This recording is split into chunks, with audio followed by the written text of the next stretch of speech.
game. And if you are growing fruit trees right now, we can all still feel the pain. I don't know about you. I still feel triggered about the freeze that we had 2 weeks ago. Like I still feel it in the depths of my soul. And I remember I was talking to my friend, Fred Elliott, who's in his mid to late 70s. And he was one of the founders of a company called Senegar that does the wobbler, sprinklers that almost every greenhouse has. And Fred was telling me stories, the last 15, 16, 17 years of the great freeze of 1984, and then it happened again in 89, and every Floridian has their stories, and how he would stay up late with the smudge pots and clearing the lines and turning on the sprinklers. And I've always loved the stories. I did not want to live that story, and so Fred, a couple weeks ago, right before the freeze, him and I were talking, he goes, now you get to experience it. And I'm like, I just don't want to, and if you don't know, it was the worst freeze Florida has had across the state in 40 years, as far as the state as a whole. Now, sure, there's been little pockets of cold, here and there that have been colder, but this was a very different experience. And I think what's unique about it is it gives us the opportunity for a lot of good, even though it's painful to see things die and see things reset. Now, me personally, I got into gardening because I was diagnosed with cancer in my 20s. And at that age, I'm 44 years old. 20 years ago, you couldn't do a naturopathic approach to having cancer in the US. Now, I will say, I would not change my journey for anything. I am so honored to have went through that struggle and that journey. Now, don't get me wrong, I would not want to do it again, but I wouldn't change it for the world. Because for me, I got to experience life, and in my own world, I got to experience God in a way that I never would have had I not gone through that. That stress and that pressure changed, and it produced something in me that gave me a lot of big realizations. And I think that's what happens in our garden, in our yard, when we have this type of a reset, is it brings us back to true north. Now, Florida is incredibly unique because we have more people growing food, homesteaders, permaculturists, regenerative agriculturalists, syntropic agriculture. All of these fancy organic-y words. We have so many of them together in one state. And what's beautiful is we need 100 more people helping grow food. We need 100 more people designing food forests. We need 100 more nurseries selling fruit trees. It's a really good market.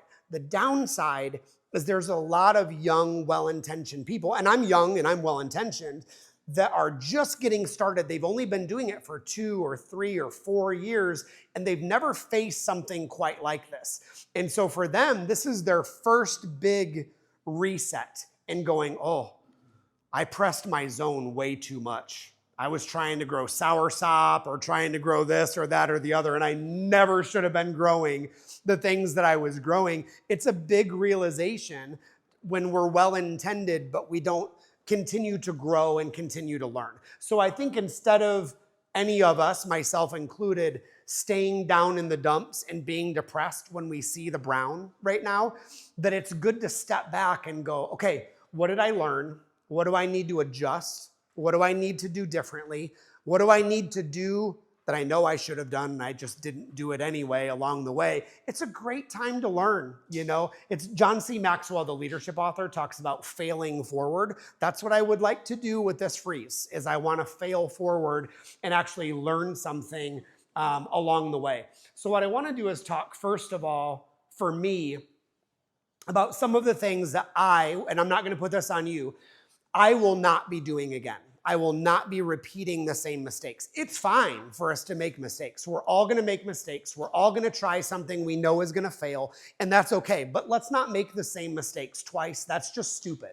That's not even ignorance. Ignorance is I didn't know better. Stupidity is I knew better and I did it anyway because I'm a prideful son of a gun, And so things that I will not do again, first, I will not overemphasize plants that are in a higher growing zone. The reason why I say overemphasize is because I still love mangoes. I'm still gonna plant a mango. Did I lose a couple mangoes in this? Maybe it's still too early to tell, which is a whole different conversation. I'm still gonna plant mangoes. It's like if you get in a car accident and you get out of that a month later, you go, I'm never driving again, I'm never getting in a cab again, I'm never taking an Uber, I'm walking everywhere for the rest of my life. That's stupid. Like, don't be an idiot. So don't, I'm telling this to myself, don't make ultimatums of I'm never growing an avocado, I'm never growing a mango again. Do it anyway. Get back in the car, get back on the bike, do it again, but let's do it differently. But I don't want to overemphasize it. So maybe instead of having 11 different mango varieties, not that I'm putting that on you, but that's how many I was doing. So not that I had 11 mango varieties, maybe I need to stick with 3 or 4. Let's not talk about avocados. That's way more, and I have zero regrets on that. So the second thing is I will not neglect my wood chips again.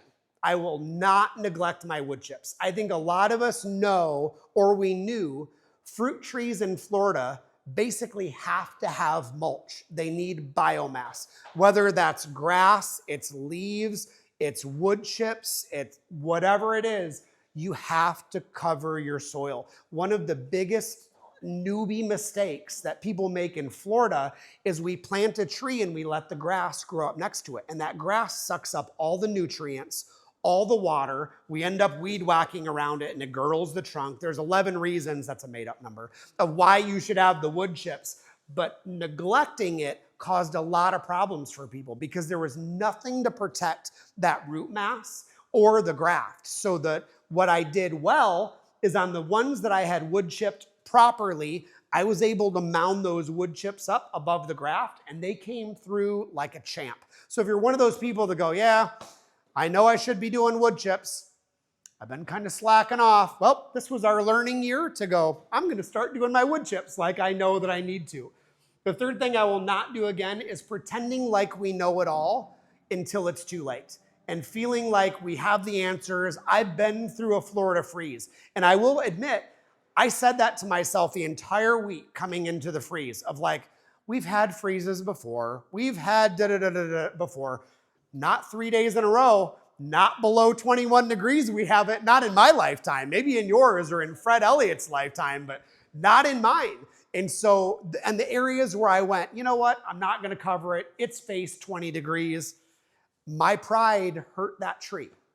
And that's something that I am bound and determined to learn from. The fourth thing is I'm not gonna over prune my trees or my protective plants before it's time. So for example, around many of my avocado trees, on one side I'll have something like a Napier grass or vetiver grass, something that protects my tree during those freezes. So when the north wind comes in, it doesn't kill the tree, it hurts the grass. Now sometimes, because I like to post pictures and videos online, I do all the pruning and all the stuff beforehand, even though I know it's not the best thing. It looks prettier on a video in the winter months. And I learned the hard way. Those trees got hit. And they got hit hard. So not taking out my protective plants. The next thing is neglecting my record keeping. I want to do better at recording where on my property got the hardest frost, where on my property did I notice there was no frost at all, or the trees or plants that I didn't protect under the canopy of oaks did awesome and I didn't protect them, I didn't touch them. I want to do better at taking notes, taking pictures so that visual is there and so that I can remember. And then the last thing that I will never do again, I will never let a well-intended nursery owner convince me it will probably work on my property. I have learned the hard way that if a nursery owner says, yeah, it'll probably work on your property, I need to get a different plant. Or just get one of them and try it out, but go with the ones that are tried and true. And that's why I love doing local nurseries, people like Lonnie and Kelly Reid, Luke and Sonia, Andrew and Madison at Flowing Well. You know, we have so many good local resources.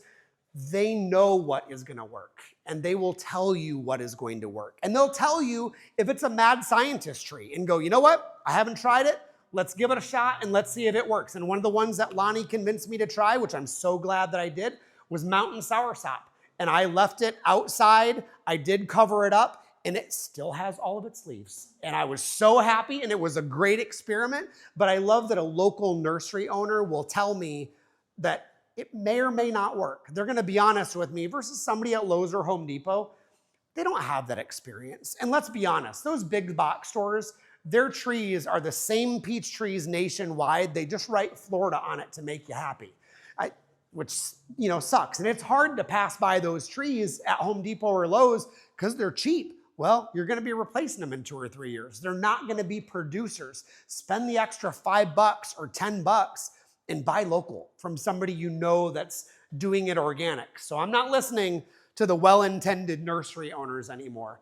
And some of the things that I will do differently, especially after this last, shenanigan, is I will plant wind barriers on the north, and that should say northeast, not northwest side of everything.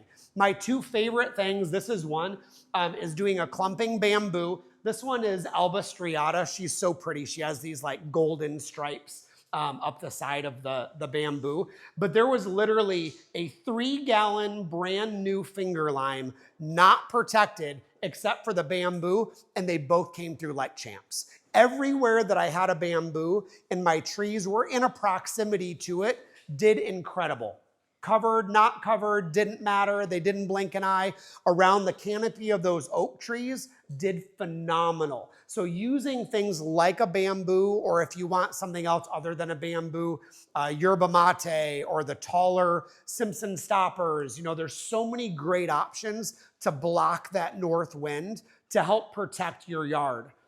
The second thing that I will do differently is literally 6 inches minimum of wood chips at all times. Like, I need to do better myself. And I preach it to people, but it's reminding myself, when I tell people, yeah, you got a wood chip, you got a wood chip, you got a wood chip, I'm really just talking in the mirror. Like, literally, I'm talking in the mirror. I'm reminding myself to do the things that I know that I'm supposed to do. Let's be honest, life gets busy.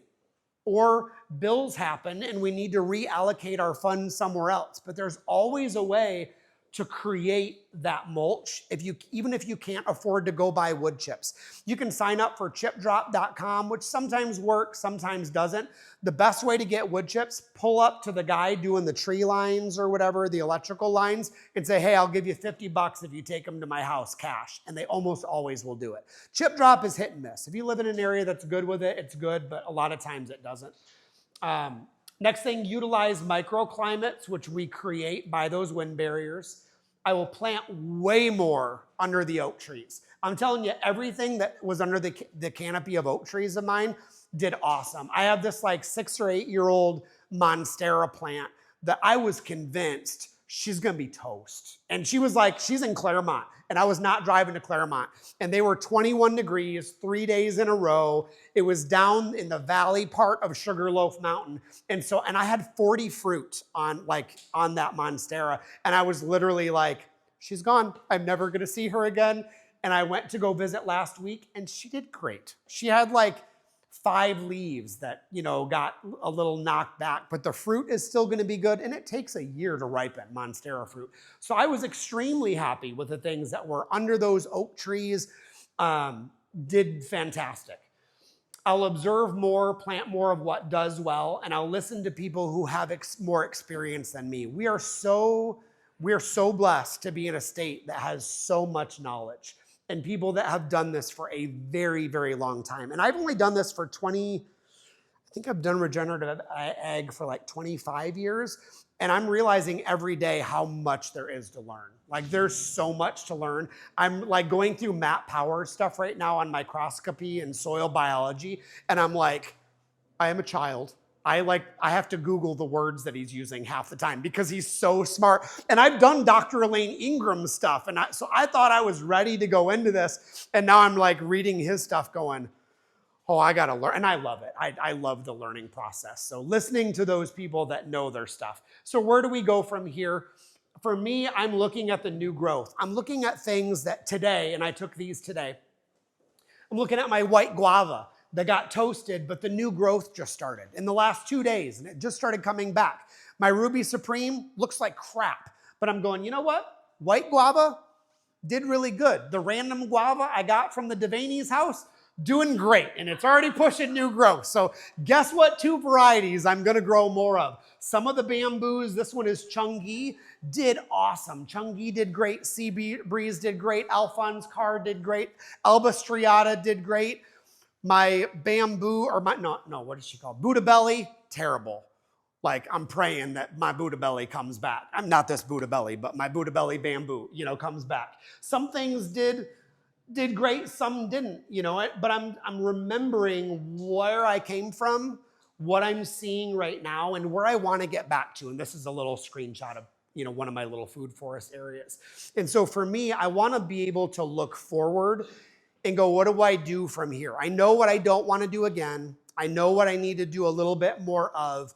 But if you're going to do some things right now, these are 3 things that I would do in the next 2 weeks. If you've got fruit trees, if you've got berry bushes, and you can literally only do 3 things. You've got a job, you've got kids, you have other commitments, you're busy, you're on a fixed income. If you can do 3 things this month, the rest of the month, these are the 3 things that I would do. The first thing is feed the root system of all your plants. So first thing you're gonna do is apply compost. And if you literally cannot afford a $3 bag of black cow, send your husband outside and pee at the base of all your fruit trees. It's a 1-to-1 carbon to nitrogen ratio. Urine is 100% bioavailable to the plants, and you are what you eat, and not it's gonna come back in. And the reality is, you go buy fertilizer, urea is probably in your fertilizer. So if you can't afford anything else, you've been feeding your husband, so tell him to go pee on the fruit trees, not on the vegetables, because you'll be eating that for real. But on those fruit trees, on those berry bushes, ladies, if it's just you, you're on your own. I'm not gonna get into the dynamics of that, So compost in whatever ways that you can. Give things a light watering. Don't overdo it. Don't overdo it. There are mostly no leaves on the plant right now, so adding too much water is going to give you root rot. So if you're sitting there watering every single day, stop. Stop, stop, stop. There's no leaves to take it up. So you want that soil to dry out, because dry soil means it's sending out new roots, and that's what you really want it to do. And when we water our trees, we're not watering or peeing right there at the base of the tree.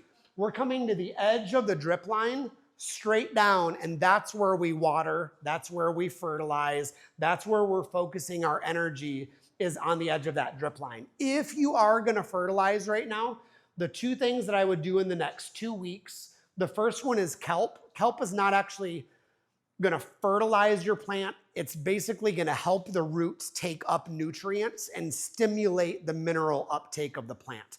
So again, right now, we're focusing on the root system, not top growth. I don't care what's going on up here right now. I want my roots to be ready to rebound after Tuesday when it's gonna be 31 degrees again. So I'm focusing on my roots. And if you have to fertilize, use something like fish emulsion that's gonna be really, really, really light. You can do it as a foliar spray, you can water with it, but it's gonna be very, very light. The second thing that I would do the next 2 weeks is you can feed your early producers. So your peaches, your pear, your plum, your nectarine, your loquats, your olives. What am I forgetting? Mulberries, those can be fertilized. Your early producers can be fertilized right now. If you want a one and done fertilizer, I personally like Espoma Organics company.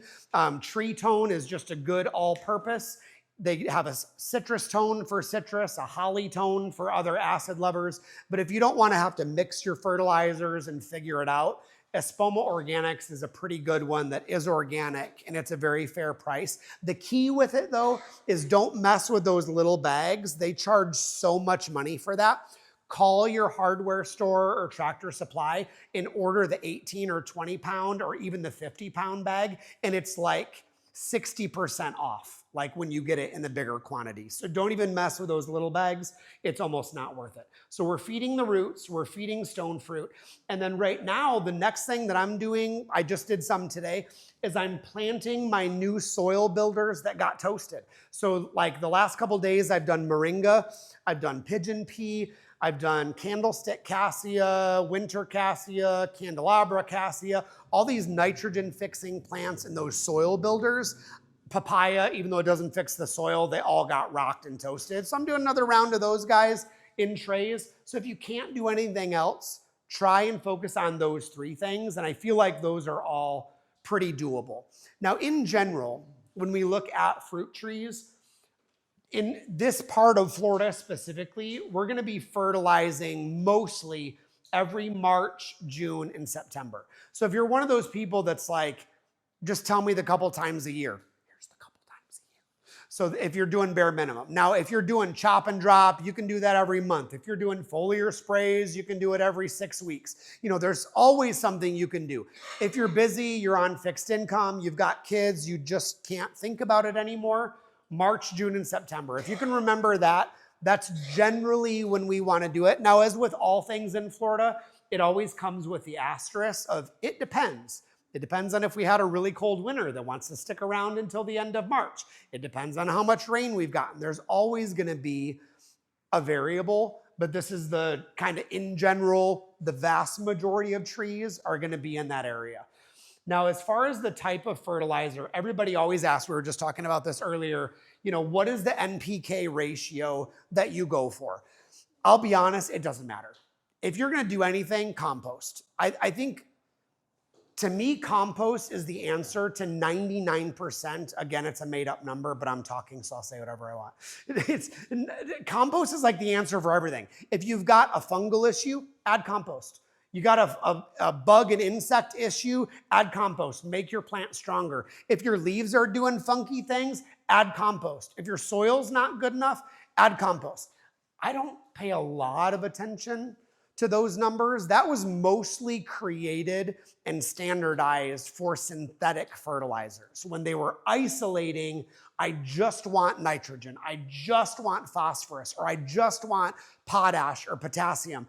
In the organic world, there are so many more minerals and nutrients than this. Manganese, boron, magnesium, magnesium sulfate, silica. There's so many other things that a plant needs that you're not gonna get from just one fertilizer.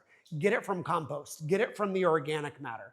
But if you really want to think about this in a more sustainable way, pretend like that doesn't exist and retrain yourself to look at the numbers like this. That the first number is gonna give you your green growth, this generally speaking. The second number is mostly in relation to flower production. And the third number is mostly in relation to fruit. Here's how you use that. So if you've got a fruit tree and it's been in the ground for 5 years and you're going, I have never gotten fruit off that stupid tree. I don't know what's wrong. It's never given me fruit. I'm about to dig it out. Okay, let's talk about it. Is it producing more green growth? If the answer is yes, let's move to the next one. Are you getting flowers? If you're seeing flowers, that means either this or pollinators is probably your problem. So that's the way that you kind of troubleshoot. So if I'm looking at this tree here and going, okay, I get a lot of sticks and every year my tree is the same height, give it something that's higher in the first number. If you get a lot of new growth and your tree is massive, but you never get the blooms, give it something with more of the phosphorus. Or lastly, if you're getting blooms and no fruit, give it the potash or potassium at the end. So if you don't want to do the simple like tree tone, thing, here's the nerdier, thing. If you want to mix your own, blood meal is a great way to give yourself really high nitrogen that's slower release. Compost and manure, fish emulsion, kelp, probiotics, I pretty much do all the time. I love adding probiotics to the soil. But right now, you can take little steps, even on little isolated trees. Even if this time of year you don't want to redo your whole system, focus on one tree. And so I just did this one the other day, just to give you an example.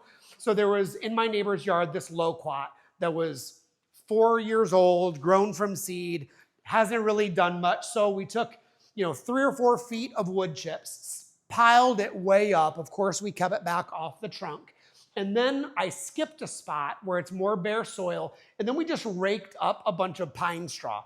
And what we did around this base is we planted like 5 different types of beans, peas, and legumes. that's basically going to be a cover crop or a chop and drop around the tree. So even though for them, they don't want to fix a huge food forest, what they can do right now is go, I want to fix my dang loquat. So what do? I'm going to compost. I'm going to wood chip. I'm going to poke in the ground 5 or 6 bean seeds. What kind of beans? I don't care. If it's a bean, a pea, a legume, it's going to help your soil. It's going to build nitrogen. Even if you don't eat the fruit, it's still going to be helping add nitrogen here. And then we added another layer of the pine straw that we're going to push around that, kind of toward the edge. So you may not be able to fix everything this month, but at the end of this month, you can fix one tree. You can fix one, little plant. And then I think once March gets here and we get over, Tuesday or Wednesday. Now, if you've looked at the 30-day forecast, this Monday, Tuesday, Wednesday, we're going to get that cold snap again. But the rest of the 30 days, we're looking good. Evenings are above 50 degrees. Now, again, it's Florida.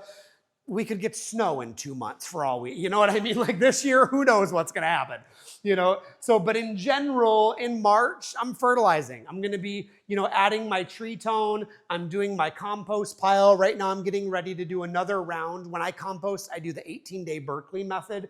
I've got my bone meal, on standby, and I'm getting ready to do most of my fertilizing in the month of March.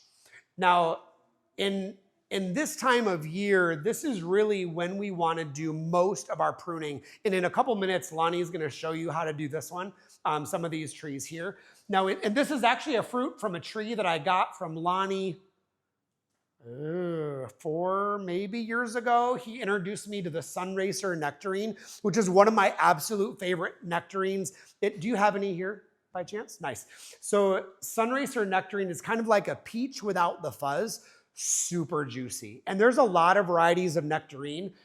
I don't even mess with the other ones anymore. Like this is a great one. It'll pollinate with any other prunus, species. It's just phenomenal. And that was one that I harvested last year, but it just puts out super, super well. But this is a really good time of year to be pruning back our stone fruit.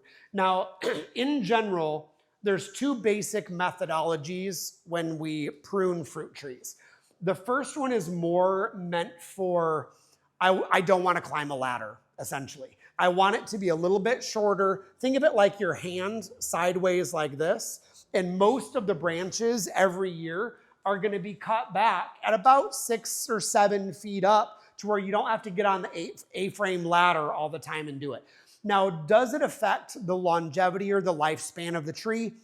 Yes, but minimally. Most prunus are only going to live 20 to maybe 30 years on a plum. That's going to be about it. They're not a legacy tree. They're not a 100-year-old tree like an apple tree or a mulberry or whatever. They're going to be a 20 to 30-year tree. And it might, pruning that hard, it might take 3 years off. I would rather not have to climb a ladder for 23 years. That's just, you know what I mean? Like that's my own thought process, especially if you have 30 fruit trees. I'm not moving an A-frame ladder and climbing up and down, on it. Like it just ain't gonna happen. So the open center here is really good for peaches, for nectarine, for plums, for apricots. It says cherry, but that's for a northern growing zone. The other way to do it is to keep that big, tall central lead. This is a more formal, it's an upright. It does look prettier, so to speak, but you also, when are you gonna get on a ladder and harvest all of those fruit that are way up there? And honestly, it only gives you 3 more years of growth. I would rather not have to climb a ladder for 23 years and just be a lot happier, with my life. And there's a lot of ways to do this. Lonnie's going to give us a demo here in a minute. Now, in general, what you won't be able to, I'm only going to show you what you won't see because of the distance between you and Lonnie, is really when we do the cuts. The main thing when we do the cuts on this is we want to try and get everything at about a 45-degree angle. Now, we don't want to go lower than that because then the bottom of our cut is right next to the newest bud, which risks that bud dying and rotting back. From where you cut, you're almost always going to have a little bit of dieback or callousing for about 1/4 inch. So I want to make sure that I'm at a 45 and not almost straight down. I don't want to be straight across, because that's going to catch water. It's going to increase my risk of disease. So I want to stay above that line, not straight across, and generally stay at about a 45. Now, the main ones that I want to take out normally are going to be what's called water sprouts or water sprites. Some people call them in the north. And I don't see any on these ones. These are a little bit young. So on the more mature fruit trees, the water sprites or water sprouts are when you get a good branch, you'll get this one branch that goes up like a foot higher than the other ones. It's a stress response from the plant, and that's not going to produce fruit. So that I'm always going to take off those water sprouts or water sprites. I'm going to take off any crossing branches that do this, because when there's that rubbing, it creates a wound on the plant, which you're almost always going to have disease, you're going to have infection, which on a peach tree or a plum tree, you're going to get gummiosis or a bunch of other things that'll happen. I'm going to take off any broken branches that I know are already wounded, focus on the ones that are in better shape or better health. Take off any the dead branches, the little tiny ones, that are left on there from a greenhouse when you got it. Those dead ones aren't coming back to life. It ain't a Jesus tree, So take off any of the ones that are dead. Take off disease branches or ones that are kind of hanging down. And then always anything that comes back around the base, I'm always going to take those off, because usually that's just going to be a root stock that has come back. So I tried to focus on things that I know, Lonnie's not going to bring in a tree that has, root stock suckers that are coming up. But in general, this is kind of the direction that I would go as far as the pruning. Now, there's a lot of good tutorials of how to do it online. But I think honestly, being able to see it in person is super helpful. So Lonnie, if you want to come up, that's awesome. This one's a little trickier because of all the way over. Because of like what's in here. There's just a little more going on in here, where like I have a beautiful canopy, a beautiful structure just right here, and a lot happening. There's a lot happening down here. So stand back and picture the tree. Who do you want? Who needs to live here? I'm gonna remove, I'm gonna remove, I'm gonna remove. Do I wanna remove that? I think so. I wish I could do this with all the stray cats in Crescent City and just who's gonna live here, who's gonna go, you're gonna leave. So this little branch right here, little skinny one, is gonna take over this area. This one is gonna be the one that creates this entire side of the tree. I'm looking at 1, 2, 3, and 4. Those are my mains. So anything below those are gone. This doesn't need to be here. It's actually looked like it's broken. This little bitty one's gone. This is an old dead one like Chris was talking about, those little wiry ones that are already dead. That's dead. These are gonna grow right into each other. They're not touching right now. Guarantee these are gonna fight it out over the years. So that's gone. This one's gonna now be a main canopy limb, main structure. Where do I cut? I need to send this way. I need one bud to come straight this way and then break it out over here and just make a little separation from here. This one is the perfect angle for me. That one's facing directly at Chris. It's gonna come straight out this way. It's underside, so it's not gonna have that straight up growth. It's gonna have to grow this way a little bit. And that's when it gets to about here, I'm gonna find my 2 buds that are side by side and I'm gonna snip it, and then they're gonna grow that way. And then I'm gonna hit them, and then they're gonna grow, and they're gonna grow. And you're gonna just keep working this center. So I can move on to this branch right here. I already have 2 growths that kind of look about the right angles right there. So I'll leave those right here. That branch is dead. And you just keep dancing around the tree. This is on the interior. It's inside this branch. It's inside this. It's inside this. That one needs to go. This is actually inside the tree. It's big. It's a lot of branch, but it's inside the tree. And it's got some ugly marks. So off she goes. And so what? It was a 10-foot tall tree, but it doesn't matter. I don't want a 10-foot tall tree. I want a low, beautifully pruned tree. This is out here. This is heading this direction, also towards the interior. And there's a big ugly knuckle here with damage. These are Felco, by the way. Best pruners in the world. Felco for the win. And these are the little ones. These are the baby pruners, and they're killing this. They have a great guarantee, too. Yeah, Felco rules the world. They make the F1s are a little beefier.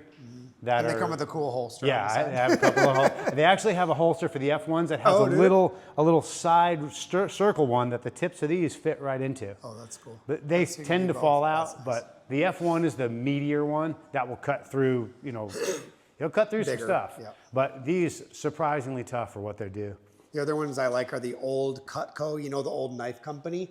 They used to have these ones, and you can literally get them replaced at any time. They're like $150 if you buy them, but I find them at estate sales all the time for like $3 a piece, and I buy them every time I see them. So you see how these have grown this way, and this has grown this way? This was a bottom side bud. So you see how it's pushing that way? It gives me that push. So this is the perfect opportunity for me to split this one now. Find those two buds right there. This one's facing that way. This one's facing that way. Those are my two babies. So right above it, cut. That's gonna now give me my structure. So now we'll come over here. We're gonna do the same thing. Where are they gonna go eventually? I like this one because it's heading this direction. Away from this. It's gonna come right in here. This one right here. There's one facing that way, one facing that way.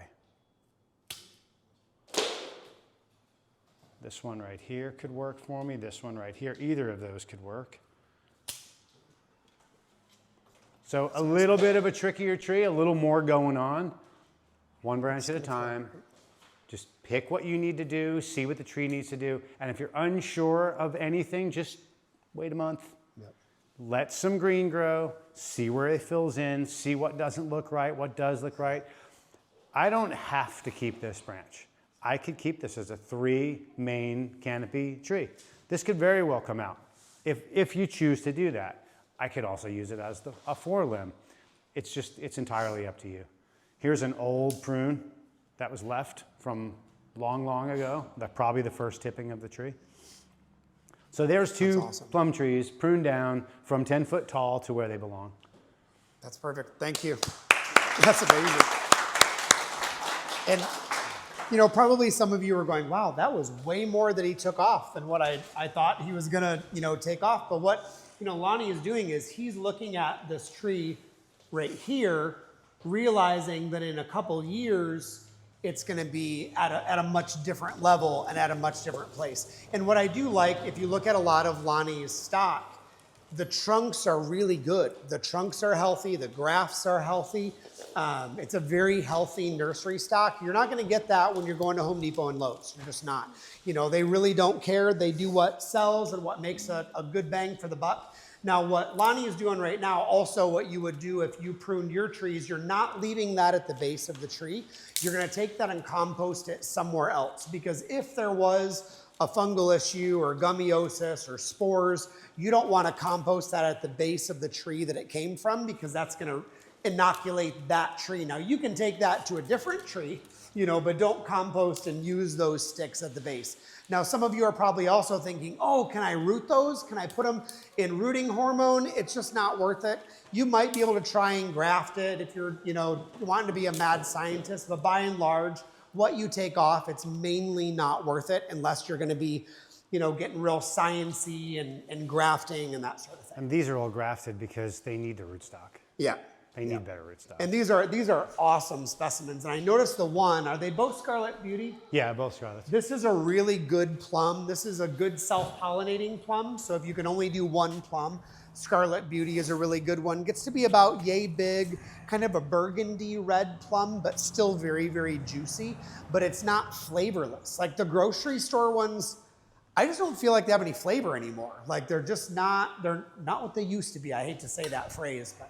So in general, all of the stone fruit can be done right now.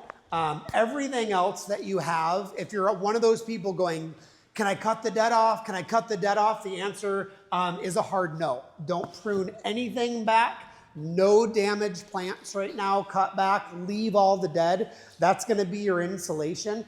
If you're wondering right now and posting in the Facebook groups, is my tree alive? Nobody can tell you that right now. If anybody tells you on Facebook, I can tell you for sure your tree is gonna come back, they're lying to you. There's no way to tell that for the next couple weeks. These trees are in repair mode. They're in damage mode. If it looks dead, it may come back. Some of the trees might look like they're alive and they're really actually on their way out. So just wait. It's okay to wait, to be patient. In a few weeks, do what Lonnie was doing with a scratch test. In the nursery rhyme to remember is if it's brown, it's down. If it's green, it's good. So don't do scratch tests right now. Just wait on it. Give it a few more weeks. Then start scratching. And if your tree got hit, start at the top and just scratch there. And if it's brown, cut it.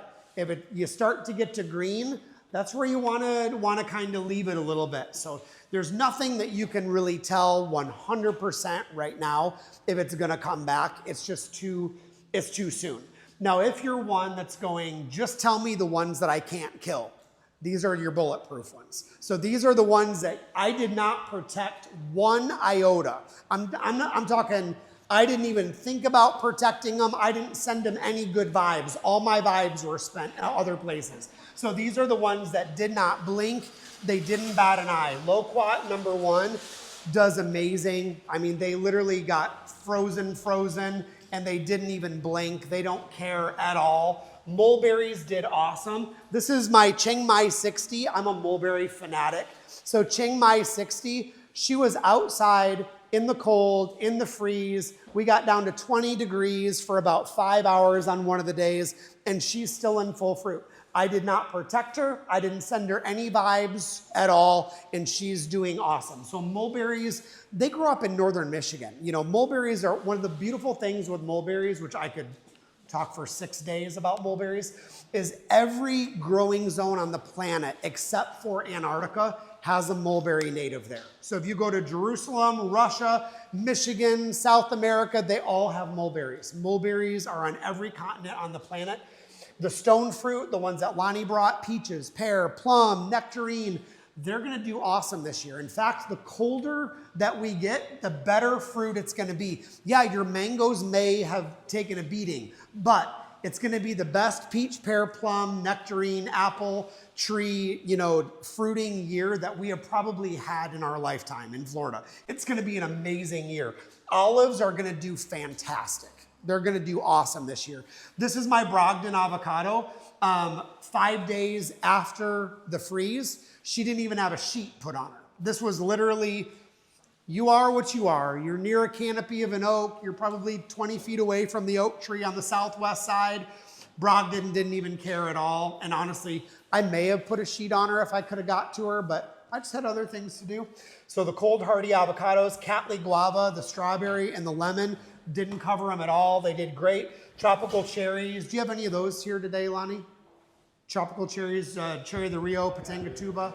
So both of those I didn't cover at all. My Cherry of the Rio I didn't cover. No brown, no dieback. Pitanga tuba. I had one that kind of yellowed a little bit, but they didn't get covered and they're still gonna be totally fine. So these bulletproof plants, those are ones I'm gonna add more of. I'm gonna focus more on those avocados.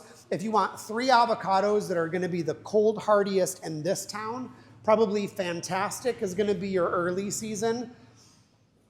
Mexicola Grande probably for a mid-season, and then Brogdon for a later season, and super late season, Winter Mexican would be a good one. That's like, I still have some Winter Mexican that are on the tree.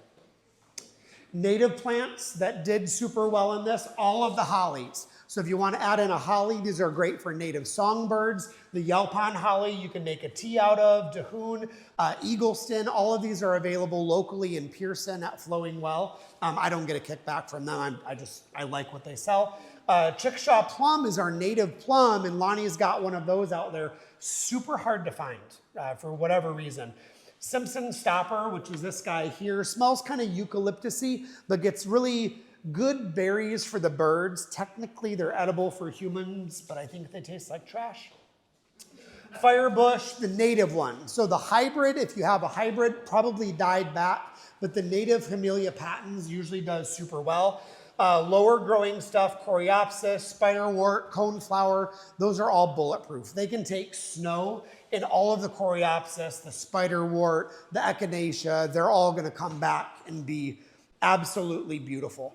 So again, the 3 things for the rest of the month that I would focus on, if you're gonna be planting some, some stuff right now, do another round of annual vegetables. We have less than 120 days left before Easter, so you can still plant zinnia, cosmos, and sunflowers and have blooms for your Easter table if you do them this week. If you wait until next week, it's kind of a toss-up, but if you do this week or even into next, you'll have Easter blooms. And then my soil building perennials that I mentioned before, we're fertilizing and we're amending now through mid-March, and then doing any of the dormant pruning and propagating when possible. Now, some of mine, like some of my mulberries, for example, have not started coming out yet. So this one, what variety is this? Who are you? Oh, this is Rachel. So Rachel is, what's the guy up north? David the Good. So this is David the Good's like wife's grandpa's tree. I can't remember the real story from it.